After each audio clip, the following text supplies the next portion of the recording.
तो ये जो लेशन के दो पार्ट हैं, इनमें क्या कहा गया है ओरिजिनली, इस लेशन की जो थीम है वो क्या है।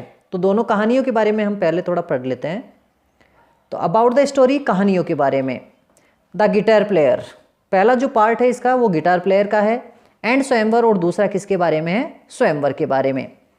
Are taken from the book, इन दोनों ही लेशंस को लिया गया है एक किताब में से, फेमिनिस्ट फेबल्स, जिसका नाम है फेमिनिस्ट फेबल्स, और इन्हें लिखा गया था 1981 में। तो सुनीति नामजोशी ने 1981 में ये एक किताब लिखी थी फेमिनिस्ट फेबल्स, और इसमें से द गिटार प्लेयर और स्वयंवर को क्या किया गया है, एक्सट्रैक्ट किया गया है, लिया गया है। इन दीज स्टोरीज, ये जो दोनों कहानियां हैं, सी फोकसेज ऑन द कंडीशन, वो आपका ध्यान केंद्रित करती है उस समस्या के ऊपर, उस स्थिति के ऊपर ऑफ वुमेन, जो कि महिलाओं की है, इन द पैट्रियार्कल सोसाइटी, उस पुरुष प्रधान समाज में। तो वो ये बताना चाहती है कि पुरुष प्रधान समाज में महिलाओं की क्या स्थिति होती है। सी रेजेज हर वॉइस, और साथ में वो अपनी आवाज़ को बुलंद करती है अगेंस्ट जेंडर इनइक्वलिटी, लिंग असमानता के ऊपर, पुरुष और महिलाओं में जो भेद है उसके प्रति वो अपनी आवाज़ बुलंद करती हैं।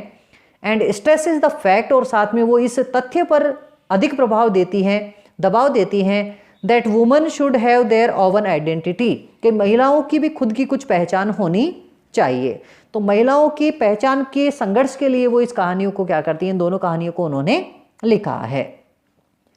दीज स्टोरीज, जो दोनों कहानियां हैं, आर वेरी थॉट प्रोवोकिंग, अपने आप में विचारों को उत्तेजित करने वाली है, और हमें ये कहती है कि हमें इनके बारे में क्या करना चाहिए, सोचना चाहिए।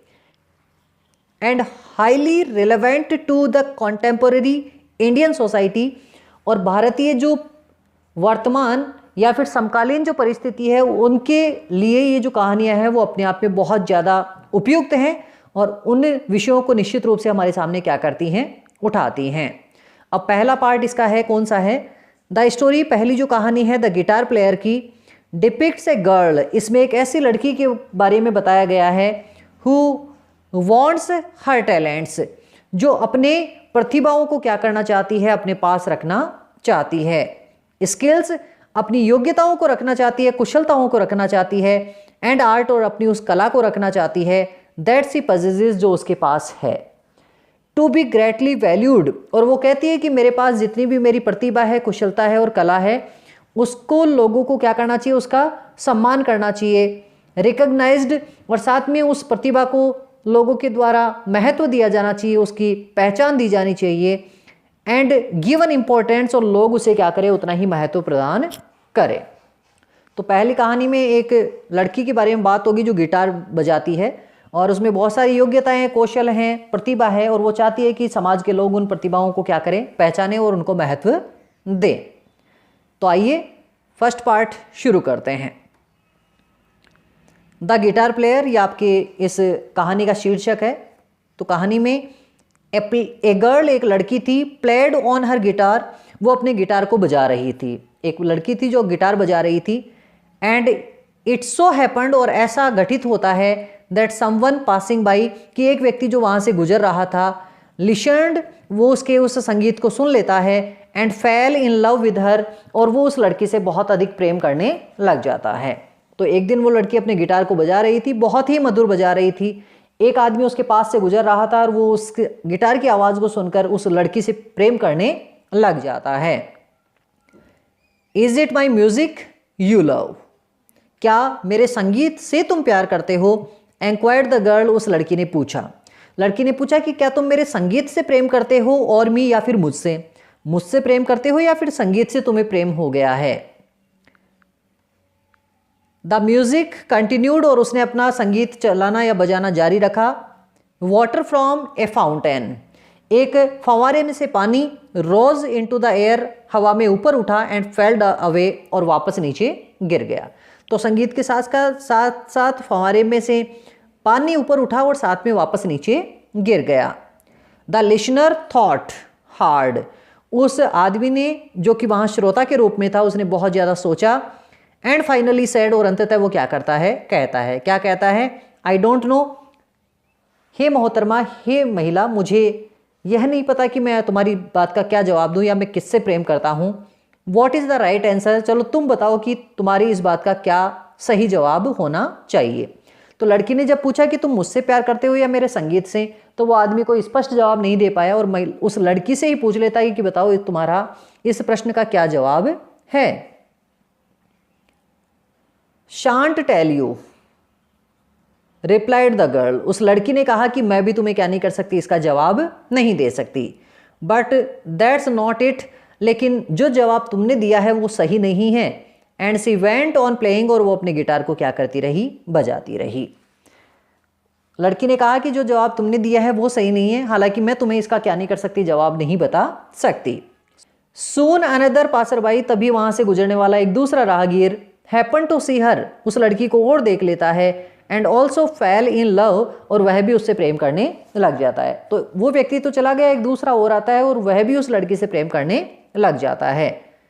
It is me you love enquired the girl, लड़की ने पूछा कि क्या तुम मुझसे प्यार करते हो, और माई गिटार, या फिर मेरे गिटार से। तो तुम्हें मुझसे प्यार है या फिर मेरे इस संगीत की कला से प्यार है। द सेकेंड पासर बाई, वो जो दूसरा जो राहगीर था, स्टेयर्ड एट द गिटार, वो उस गिटार को बहुत ही टकटकी लगाकर देखने लगा। स्माइल्ड एट द गर्ल, उस लड़की की तरफ मुस्कुरा कर देखने लगा। एंड लास्ट वेंचर टू से, और अंतिम रूप से उसने हिम्मत की कि वो क्या कर सके, जवाब दे सके। तो पहले तो गिटार को देखा, फिर लड़की को देखा, और अंततः हिम्मत करके क्या करता है, वो जवाब देने का प्रयास करता है। क्या जवाब देता है, वेल खैर आई डोंट नो, मुझे नहीं पता कि मैं किससे प्यार करता हूँ। इट इज़ ब्यूटीफुल इंस्ट्रूमेंट, तुम्हारा ये जो वाद्य यंत्र है वो बहुत सुंदर है, बहुत शानदार है। What is the right answer, चलो बताओ कि तुम्हारे इस प्रश्न का वास्तव में सही जवाब क्या होना चाहिए।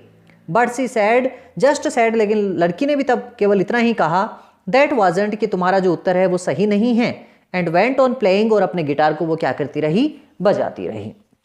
दूसरा राहगीर और आया, उसने भी लड़की को देखा और वो भी उससे प्रेम करने लगा। लड़की ने पूछा कि तुम मुझसे प्यार करते हो या मेरे इस वाद्य यंत्र से या मेरी कला से। उस आदमी ने कहा कि मुझे नहीं पता मैं किससे प्यार करता हूँ, लेकिन तुम्हारा ये जो गिटार है वो बहुत ही सुंदर है, अब तुम बताओ कि इसका क्या जवाब सही होना चाहिए। लड़की ने कहा कि मैं तुम्हें नहीं बता सकती क्या इसका उत्तर है, और वो अपने वाद्य यंत्र को बजाने में वापस क्या हो जाती है, लग जाती है। द टू पासर्स बाई, वो दोनों राहगीर वर ग्रेटली परप्लेक्स्ड, बहुत ज़्यादा दुविधा में हो गए, बहुत ज़्यादा परेशान हो गए। ऑल नाइट, सारी रात। द गिटार म्यूजिक, वो संगीत उस गिटार का, रैन थ्रू देयर हेड्स, उनके दिमाग में चलता रहा। तो वो दोनों व्यक्ति घर पे चले जाते हैं और सारी रात उनको नींद नहीं आती। उस गिटार का जो म्यूजिक था वो उनके मस्तिष्क में घूमता रहता है, उनको उसी संगीत की याद आती रहती है। And when they return the next day, और जब अगले दिन वो वापस उस लड़की के पास लौट कर आए, इट वॉज परफेक्ट ऑब्वियस, ये बिल्कुल स्पष्ट रूप से स्पष्ट हो चुका था, निश्चित हो चुका था, that they had both prepared their speeches, कि आज वो दोनों व्यक्ति अपने अपने प्रश्नों के जवाब पहले ही निश्चित करके लाए थे। तो वो दूसरे दिन वो दोनों व्यक्ति उस लड़की के पास वापस आते हैं, और आज जब वो आए हैं तो निश्चित रूप से ऐसा लगता है जैसे वो अपने प्रश्नों के जो उत्तर हैं वो पहले से ही निश्चित करके आए हैं। आई वुड लव यू, मैं तुमसे ही प्रेम करूंगा, डिक्लेयर्ड द फर्स्ट, उस पहले व्यक्ति ने जवाब दिया। इवन इफ, यदि, यू कुड नॉट प्ले, यदि तुम न बजा सको, ए नोट ऑफ म्यूजिक, चाहे संगीत का कोई भी धुन। तो पहले व्यक्ति ने कहा कि यदि आज तो तुम धुन बजा रही हो गिटार के ऊपर, हो सकता है भविष्य में कोई धुन भी नहीं बजा सको, तो भी मैं निश्चित रूप से तुमसे निश्चित रूप से प्यार करता रहूँगा। And I would love you, और मैं भी तुमसे प्यार करूँगा, श्योर द सेकेंड, उस दूसरे व्यक्ति ने भी सौगंध लेकर कहा, वादा करके कहा, even if you did not on A guitar, चाहे तुम्हारे पास भविष्य में कोई गिटार भी न हो। तो यदि तुम्हारे पास भविष्य में गिटार भी नहीं होगा तो भी मैं तुमसे प्यार करूंगा, ऐसा वो दूसरा लड़का या दूसरा व्यक्ति क्या करता है, उस लड़की से वादा कर देता है और अपना जवाब दे देता है। लड़की क्या कहती है, यू डोंट अंडरस्टैंड, अभी तक तुम मेरी बात नहीं समझ पाए, रिप्लाइड द गर्ल, उस लड़की ने जवाब दिया। क्या जवाब दिया, आई एम ए म्यूजिशियन, क्योंकि मैं एक संगीतज्ञ हूं, मुझे संगीत से प्रेम है। विच मी डू यू लव, तुम मुझसे प्यार करते हो या नहीं। If you do not care, यदि तुम बिल्कुल भी परवाह नहीं करते about my music at all, मेरे संगीत की, तुम मुझसे कैसे प्रेम कर सकते हो यदि तुम्हें मेरे संगीत की भी क्या नहीं है, परवाह नहीं है। तो लड़की ये कहती है कि यदि तुम केवल मुझसे प्यार करते हो और मेरे संगीत से प्रेम नहीं करते तो तुम निश्चित रूप से मुझसे पूरा प्रेम नहीं करते। यदि तुम्हें मेरे संगीत से प्रेम नहीं है तो इसका तात्पर्य है कि तुम मुझसे भी सही हृदय से प्रेम नहीं करते हो। ओह अरे, दे सैड, उन लोगों ने कहा, did we give you the wrong answer, क्या हमने तुम्हें गलत जवाब दिया। तो वो दोनों निश्चित नहीं कर पाते कि उनका जवाब सही था या गलत, तो अंततः उस लड़की से ही वो पूछ लेते हैं। यस रिप्लाइड द गर्ल, और लड़की ने जवाब दिया कि हाँ तुम्हारा उत्तर कैसा है, गलत है। वेल खैर, what is the right answer, और वो दोनों व्यक्ति उस लड़की से अंततः पूछ लेते हैं कि बताओ यदि हमारा उत्तर गलत है तो फिर सही उत्तर क्या है। अब लड़की उनको जवाब दे रही है कि क्या सही उत्तर होना चाहिए। लड़की कहती है, you must love me all together, तुम्हें तो मुझसे ऐसे प्यार करना चाहिए जैसे मैं हूँ, पूर्ण रूप से, जस्ट एज आई एम, जैसे कि मैं अभी हूँ, ऑल माई गिफ्ट्स, मेरे सारे उन उपहारों के साथ, सारे योग्यताओं के साथ, एंड ऑल माई पोजेशंस, और मेरी उन चीज़ों के साथ जो मेरे पास है या मेरे अधिकार में है। एवरीथिंग, उन सभी चीज़ों से तुम्हें प्यार करना चाहिए या प्रत्येक तरीके से पूर्ण रूप से प्रेम करना चाहिए। आई हैव बीन, जैसी मैं पीछे रही हूँ, and ईवर shall be from now, और जैसी मैं आज तक रही हूँ और आगे रहूँगी।